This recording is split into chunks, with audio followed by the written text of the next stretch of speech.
Na ate, yun, kukunin na.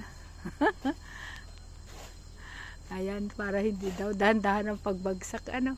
Meron ako ng puno, oh. Kaya gagawin dito puno na. Hindi, ano yan. Pang-protection yan at para hindi nagla-land erosion. Ang puno kasi ang gamit ay land erosion bukod dun sa protection sa environment. Oops! Ay, matanda na yan, tol. Matanda na yan. Tama yan. Ikaw magbubuhat niyan, ano ka? Buti pumunta ka. Tanda na yan. Mabuti ka, pumunta ka.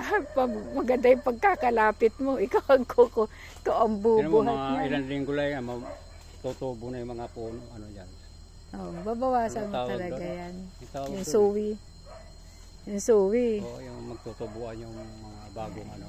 Oo.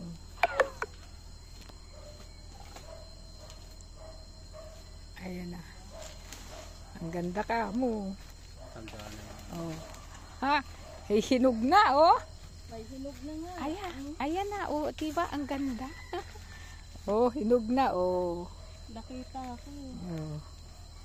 Ganda. Ako na magbuhat.